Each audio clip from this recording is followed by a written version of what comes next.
दोस्तों, सिर्फ दही और राख को मिलाकर आप इतने निडर बन जाओगे कि आपने सपने में भी कभी नहीं सोचा। डर आपसे डरने लगेगा। जिन जिन चीजों से आज डरते हो, घबराते हो, कमजोर पड़ते हो, कुछ भी फर्क नहीं पड़ेगा आपको। इतना दिमाग हल्का हो जाएगा, ताकत से भर जाएगा। और मैं बताता हूं क्या करना है। बस मेरी बात ध्यान से, भरोसे के साथ सुनो। हर डर के जड़ में छुपा है मोह।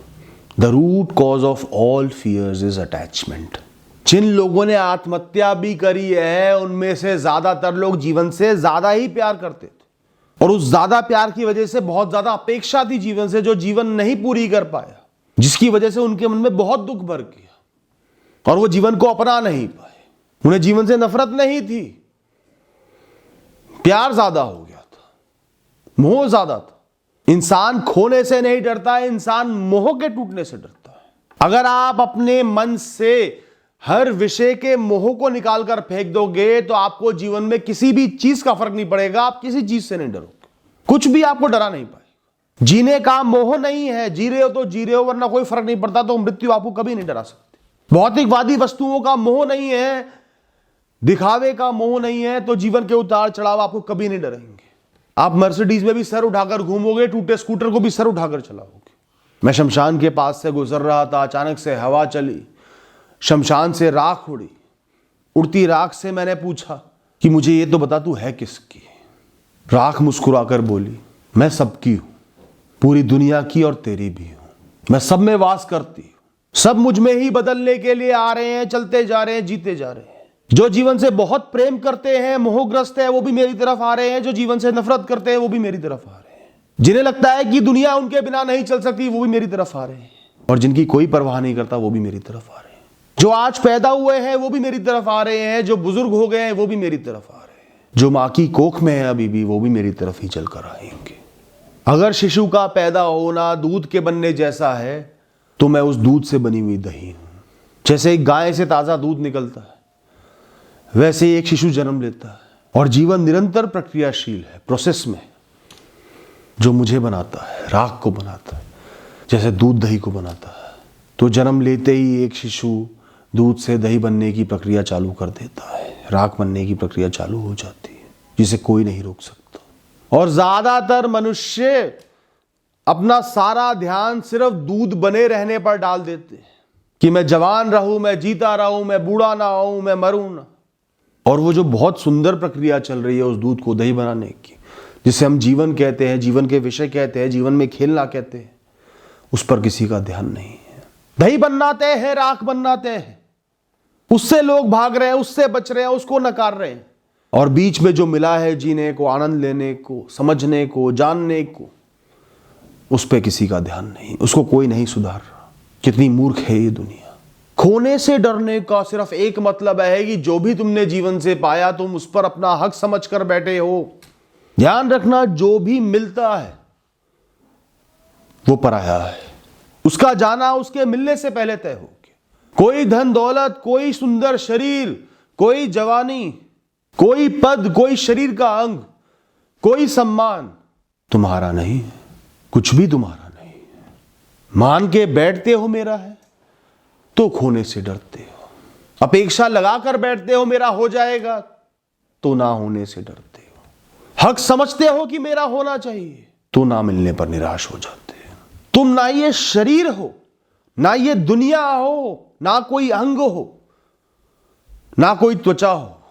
तुम सिर्फ एक प्रक्रिया हो, एक चेतन प्रक्रिया, एक नन्हे से बीज को एक शरीर में बनाने की, एक शरीर को बढ़ाने की, फिर उस शरीर को ढलने की और राख में बदलने की प्रक्रिया हो। चेतन प्रक्रिया इसलिए हो कि उस सब के बीच में तुम चेतन हो, महसूस कर सकते हो जीवन। वही तुम्हारा जीवन है, वही तुम्हारी ताकत है, वही तुम्हारा अपना है। महसूस करना अपना है, अनुभव करना अपना है। राह की कहानी अपनी है और कुछ अपना नहीं। जिस दूध पे नजर गड़ाए बैठे हो, उसका दही बनना तय है। और जिस दिन दही बन जाएगी, उस दिन वो दूध अस्तित्व में नहीं रहेगा, अस्तित्व बदल जाएगा।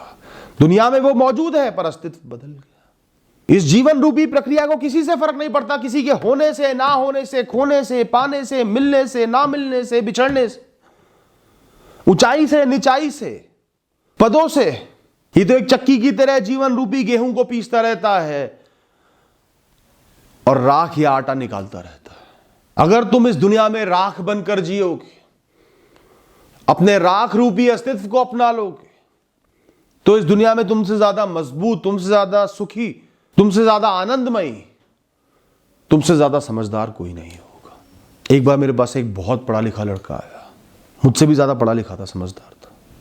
उसने मुझसे पूछा कि भैया मैं निरंतर घबराहट में, निरंतर एंजाइटी में जीता हूं, मेरा करियर अनस्टेबल है, सब कुछ खोने से, नौकरी के चले जाने से, मैं क्या करूं, कैसे इस घबराहट से बाहर निकलूं।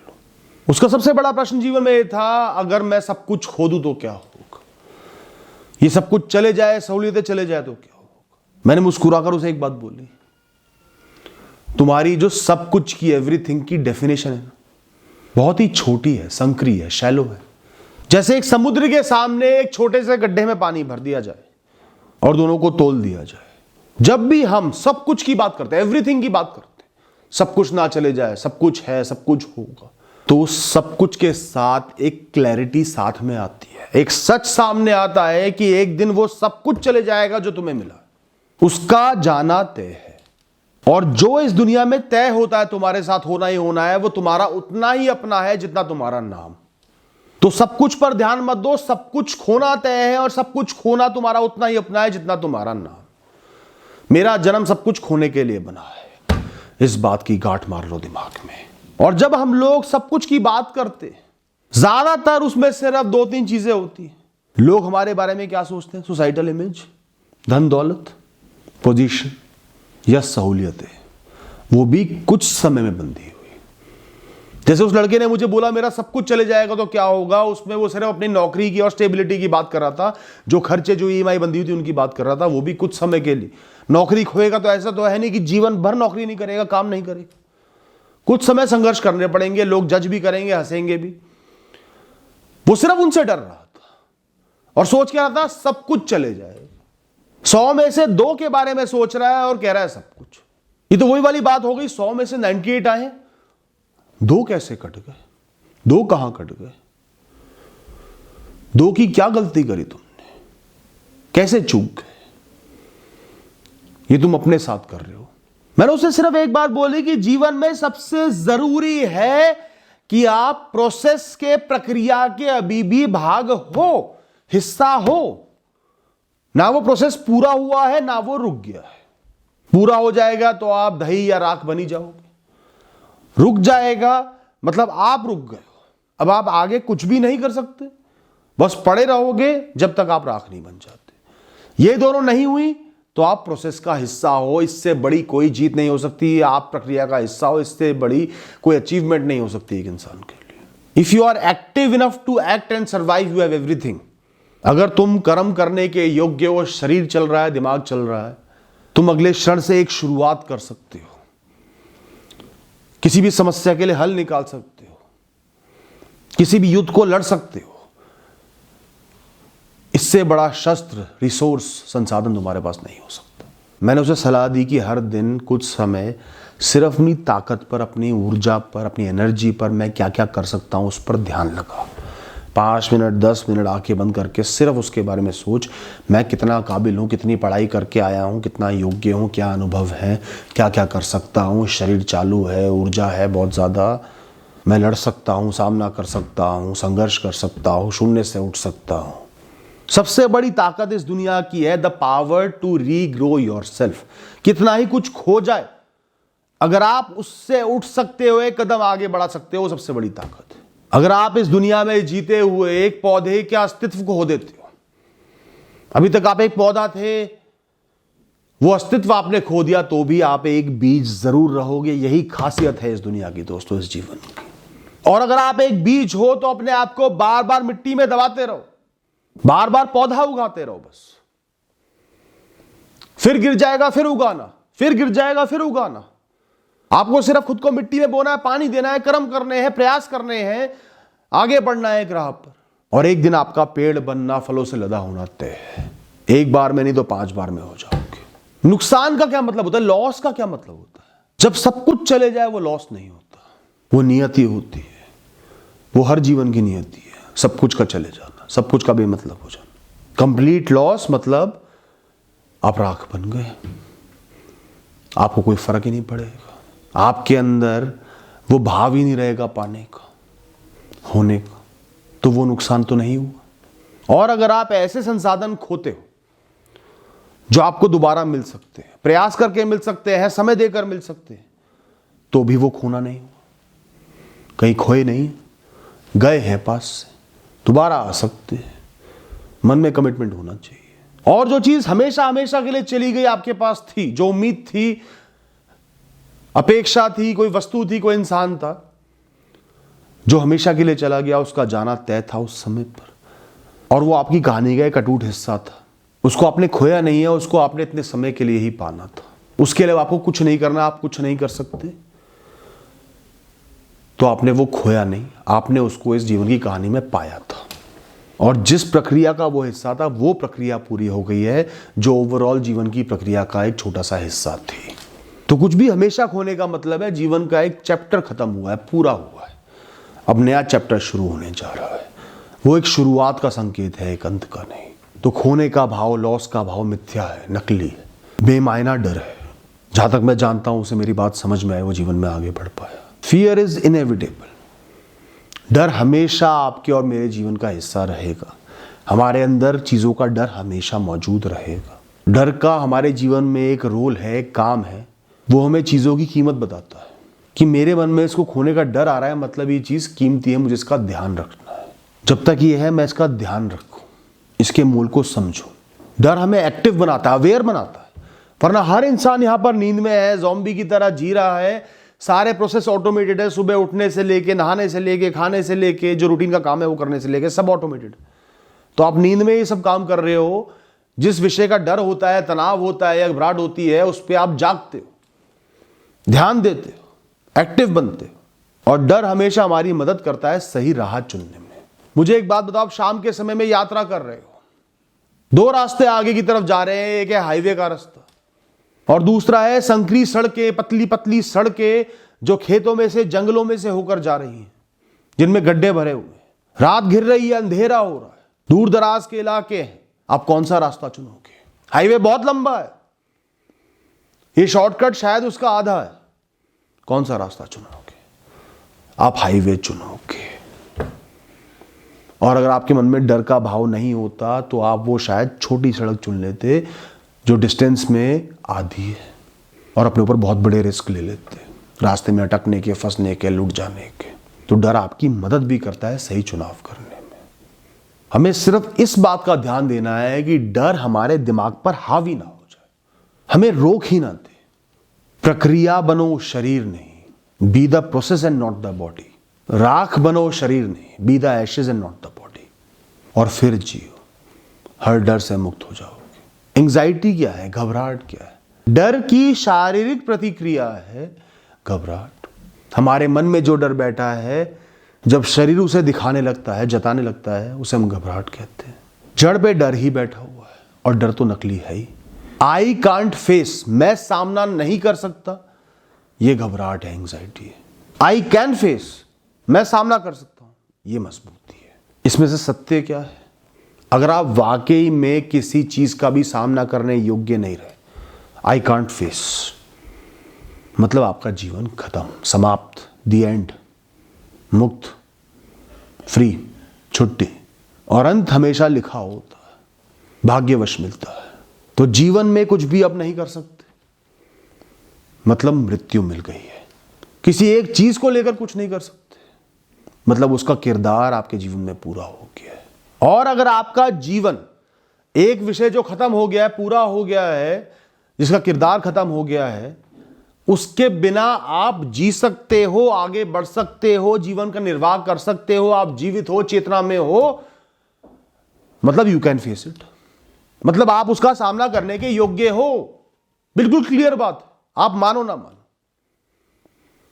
प्रूवन फैक्ट हो गया ना ये। तो वो चीज खत्म हो गई, उसके बाद आप जिंदा खड़े हो, मतलब आप उसका सामना करने के योग्य हो। उसके बिना आपका जीवन चलता है, और जीवन चलता है तो प्रतिक्रिया चालू है, प्रोसेस चालू है। आप आगे भी बढ़ सकते हो, अपना गुजारा भी कर सकते हो। और जियोगे, एक्टिव रहोगे तो जीतोगे भी, आगे जाके कुछ मिलेगा भी। तो आई कैन फेस इट बहुत बड़ा सच है, आई कांट फेस इट सिर्फ समय में बंधा हुआ एक झूठ है। जो दिन वाकई में ऐसा आएगा जब आप सामना नहीं कर पाओगे जीवन का, तब तक आप राख बन चुके होगे, इसलिए सामना नहीं कर पा रहे। आपके पास एक एक्टिव शरीर नहीं रहा, एक बुद्धि नहीं रही जिसकी मदद से आप सामना करोगे, तब आपको कोई फर्क नहीं पड़ेगा। तो ये बात कहना बंद कर दो खुद से, मैं नहीं देख पाऊंगा, मैं नहीं झेल पाऊंगा, मैं नहीं बर्दाश्त कर पाऊंगा, मैं आगे नहीं बढ़ पाऊंगा। ये बात कहना बंद कर दो। चाहे आप ये महसूस कर रहे हो तो भी ये बात बोलो मत, सामना कर लूंगा, आगे बढ़ जाऊंगा। ये क्लैरिटी रखो अपने अंदर। आप खेल में हार रहे हो या जीत रहे हो, मजबूत खेल रहे हो या बहुत अच्छा आज नहीं खेल पा रहे हो, उससे फर्क नहीं पड़ता। अगर आप खेल में मौजूद हो तो आपको खिलाड़ी बताया जाएगा, आप खिलाड़ी हो। Being the game makes you a player and not a loser. तो अगर आगे जाके आपका खेल हारना भी तय लग रहा है तो भी अभी आप खिलाड़ी हो, क्योंकि आपने हार नहीं मानी, आप खेल में हो। यही जीवन है, और जीवन पलटते कभी देर नहीं लगती। खिलाड़ी बने रहो, खेल में कायम रहो। You can never be a loser. डर आपके दिमाग में आएगा पर आप पर काबू नहीं कर पाएगा, आप पर हावी नहीं हो पाएगा, क्योंकि आप व्यस्त हो, खेल में हो, आगे बढ़ने का प्रयास कर रहे हो, निरंतर चेष्टा कर रहे हो, संघर्ष में। आपको वैल्यू करना है अपनी ताकतों को, ना कि अपने अस्तित्व को, अपने शरीर को, अपने मैं को, अपने शरीर के यहां मौजूद होने को। मौजूद तो बायोलॉजी लैब में एक ट्यूब में केमिकल के अंदर एक अजन्मा बच्चा भी है जिसकी मृत्यु हो गई थी, सालों से मौजूद है। मैं अपने स्कूल में हर दिन देखता था। मौजूद होना, अगर अस्तित्व होना होता तो उसका भी अस्तित्व होता, पर ऐसा नहीं है ना। तो इस शरीर की कोई कीमत नहीं, कीमत है उस ताकत की जो इस शरीर की मदद से आप एक्सरसाइज कर सकते हो, इस्तेमाल कर सकते हो। वो ताकत जिसकी मदद से आप इस दुनिया में, इस हवा में चल सकते हो, कर्म कर सकते हो, जीवन रूपी इस चक्की को पीस सकते हो, सोच सकते हो, समझ सकते हो, लड़ सकते हो, सामना कर सकते हो, आगे बढ़ सकते हो, बदलाव ला सकते हो, शुरुआत कर सकते हो, फैसला कर सकते हो, राह बदल सकते हो, एडजस्ट कर सकते हो। बाकी इस दुनिया में राख से ऊपर कुछ नहीं है। वही सबका अस्तित्व है, वही सबकी असलियत है, जो भी यहां मौजूद है फिजिकल फॉर्म में। आज नहीं तो कल सब उसी में शामिल हो जाएंगे। समय एक ऐसी जलती हुई आग है जो आज नहीं तो कल सबकी आहुति लेगा ही लेगा। जो भी इस दुनिया में भौतिकवादी शरीर में, फॉर्म में मौजूद है, उन सबको अपने अंदर समाकर राख में बदल ही देगा। जब आप एक नॉवल पढ़ते हो, एक कहानी पढ़ते हो जो एक ऐसे इंसान के बारे में जो वुंडेड है, चोट खाया हुआ है, जिसके जीवन से एक बहुत बड़ा पहलू गायब हो चुका है, नहीं है, हो सकता है उसका एक पैर ना हो सकता है अपने माता पिता को खो चुका हो कम उम्र में, हो सकता है उसकी सारी दौलत चली गई। तो ये कहानी उस इंसान के इस अस्तित्व के बारे में, इस इनकम्प्लीट लाइफ के बारे में, तो इस नुकसान के बिना उसकी ये कहानी अधूरी है, बेमायना है। ये नुकसान ही उसकी इस कहानी को मतलब दे रहा है, अलग बना रहा है, अनोखा बना रहा है, यूनिक बना रहा है। तो अगर आपने अपने जीवन में किसी बहुत बड़े हादसे को या होनी को टाल भी दिया, वो नहीं भी हुई, या अपने भूत में, अपने पास्ट में जाकर एक बहुत बुरी चीज को बदल दिया कि वो ना हो, तो ये कहानी आपकी रहेगी नहीं, ये किसी और की कहानी बन जाएगी। आप नहीं रहोगे, आप अपना अस्तित्व खो दोगे उसी समय, उसी क्षण आपकी मृत्यु हो गई। तो अपनी कहानी को वो बनने दो जो उसे बनना है। Let your story take its shape. और आपका यहां पे सिर्फ इतना मकसद है कि इस कहानी को इंटरेस्टिंग बनाना, इसको इतना काबिल बनाना है कि कोई इसकी तरफ देखे तो उसको उम्मीद मिले, दिलचस्पी मिले। इस कहानी के प्लॉट को बदलना आपका मकसद नहीं है, मेजर इवेंट्स को बदलना आपका मकसद नहीं है, इसको इंटरेस्टिंग बनाना आपका मकसद है। तो अगर आप एक इंटेंस परफॉर्मर हो, पैशनेट परफॉर्मर, दिल से जीते हो, दिल से हर काम करते हो, तो ये इंटेंसिटी आपके डर को, आपकी घबराहट को मार देगी, पनपने ही नहीं देगी। क्योंकि इंटेंस परफॉर्मर का मतलब होता है कि जीवन में जो भी हो रहा है उसको अपनाकर उसमें बेस्ट दे देना, उसी में अपनी कहानी को बेस्ट बना देना। एक आसान मैच में जीतने वाला ऊंचा नहीं होता, एक बहुत मुश्किल मैच में अंत तक हार ना मानना, अड़े रहना, फिर हार जाने वाला खास होता है, उसको सभी याद रखते हैं। तो दोस्तों, एक जीवित इंसान जीवित इंसान वो है जो खुद को राख के रूप में, एशेस के रूप में अपना लेता है पहले से ही, जो खुद को एक शरीर की तरह नहीं देखता, एक निरंतर चलने वाली प्रक्रिया की तरह देखता है, प्रोसेस की तरह देखता है, जिसमें वो इस जीवन रूपी यज्ञ में अपनी कर्म रूपी आहुति निरंतर डाले जा रहा है और इस ब्रह्मांड को चलाने में मदद कर रहा है। अगर आप अपने डरों का सामना नहीं करोगे तो और कौन करेगा? कहानी आपकी है, नायक आप हो, और अगर आपको अपने डरों का सामना करना ही करना है, वो तय है, तो क्यों ना उनको इंटेंसिटी से, मजबूती से, पैशन से करा जाए, खुद पे विश्वास रख के करा जाए, आगे बढ़ने की चाह से करा जाए। जब सामना करना ही है तो करना ही है, फिर कैसा भागना, फिर कैसा मुड़ना, फिर कैसा बचना, कोई फर्क नहीं पड़ता। आप अपने डर का सामना करो ना करो, बचो, भागो, डरा कुचला हुआ, घबराहट वाला जीवन जियो, मजबूत जीवन जियो, पैशनेट जीवन जियो। एक दिन आपको इस दुनिया से गए हुए भी इतने साल हो जाएंगे कि आपको याद करने वाले भी मर चुके होंगे। आपके अस्तित्व से, आपके आसपास के विषयों से, आपकी चिंताओं से, आपके जीवन से किसी को कोई फर्क नहीं पड़ेगा। तो क्यों इतना डरना? क्या खोने से डरना? अपने दुश्मनों का, दुश्मन विषयों का जीवन नरक बनाना है, अपना नहीं दोस्तों। चलो उठो, सामना करो, आगे बढ़ो, तुम जीतोगे, मैं लिख कर देता हूं। Thank you, all the best.